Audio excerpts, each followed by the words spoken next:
Alright, what is up YouTube? This is DFishFan, and today I wanted to bring you, well today, I've already posted another video, and I was just playing on some DN right now, testing out another deck that you can be expecting soon, which is going to be Aqua Actresses, I believe is what it's called. Sounds stupid, it kinda is, but the deck has potential, that's all I'm going to say about that one. Nonetheless, let's dive straight into the topic of this video, which is going to be an Exodia deck that I was playing against with my Aqua Actresses, from a user by the name of fathippogetsbeat. I didn't forget. So pretty much I was dueling against this person in the very first duel that I played my Aqua Actresses, and they had mentioned that they were testing Exodia. So I was like, okay, well, you know, I don't mind testing against Exodia. Like it doesn't. I get to still see how my deck works and stuff like that. Most people have a problem with it. I personally don't. As long as it's a good Exodia, I guess you could say. And this one sure as hell is, in my opinion. So I was thinking of what to name it as well. I didn't really ask them for a name, but I was just thinking, like, yeah, I guess you could call it like Exodia, Magic Exodia, or Spell Exodia, or some shit like that. But realistically, I just ended up calling it Exodia because it does what the deck wants to do, pretty much to the definition. You want to search, thin out your deck as much as possible, and you want to draw.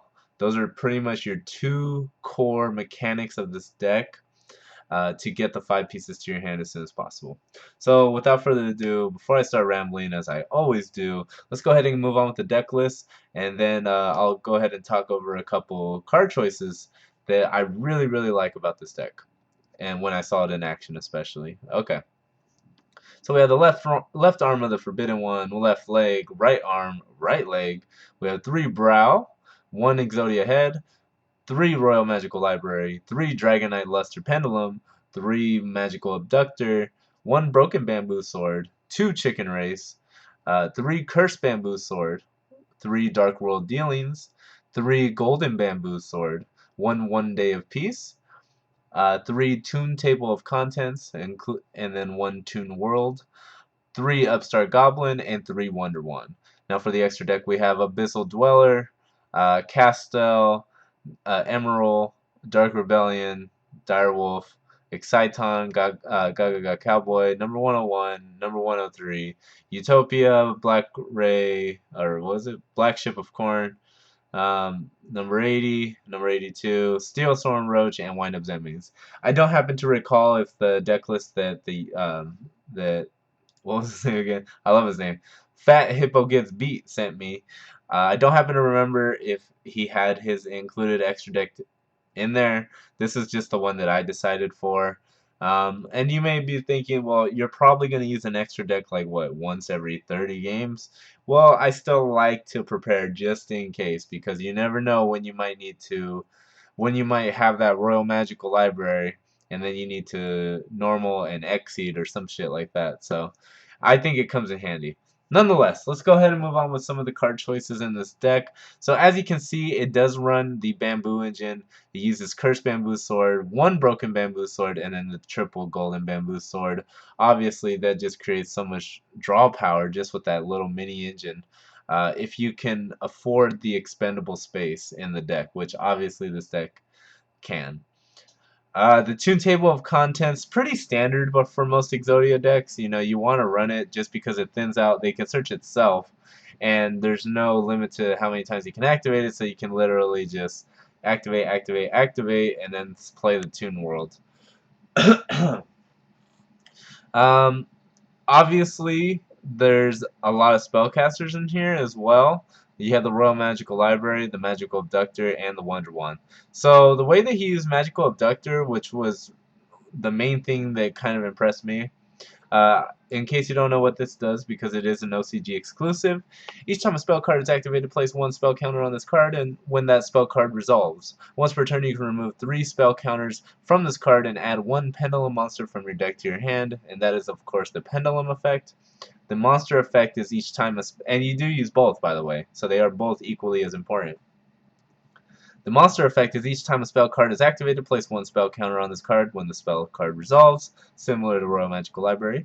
This card gains 100 attack for each spell counter on it. Once per turn, you can remove 3 spell counters from this card and add 1 level 1 spellcaster type monster from your deck to your hand. That's right, you get to add a free fucking Exodia limb to your hand just by playing 3 spell cards. So, you can imagine the damage that can get done in a single turn when you have the Royal Magical Library and the Magical Abductor out there. So, rank 5, rank 3, Pendulum. I don't know if they're called ranks or levels, but nonetheless. So, the Dragon Luster Pendulum. Once per turn, if you have a card in your other Pendulum zone, you can destroy this card and destroy that card, I'm sorry. And if you do, add 1 card with the same name as the destroyed card from your deck to your hand. So, you get to pop 1 Magical Abductor and then add another one to your hand, which you can then normal, you can then pendulum, or what have you. The monster effect for this card cannot be used as except for Dragonite, so that one obviously isn't used. But nonetheless, I hope you get the gist of this deck. Honestly, there's a lot of strategy here, and that's why I reached out to well, Fat Hippo Gets Beat. There you go. I reached out to Fat Hippo Gets Beat, and I wanted to do a deck profile on this. As soon as, literally, you can even ask him. Hit him up on DN or whatever, or what have you. But I by turn 2, I was already inquiring about this deck, because or turn 1 or 2, because I really enjoyed this specific playstyle for an Exodia deck. I just really feel it kind of encompasses everything that you would want in your Exodia deck in terms of just, pure Exodia. So it looks very efficient, and if you are a fan of Exodia decks like myself, then go check it out. Go play it on DN, go test it out, see what you think. So yeah, that's gonna be it for today, everyone. Appreciate the view. I wanted to get a couple videos out there to show you guys that hopefully this will be the time that I come back and stay back and start uploading videos consistently once again.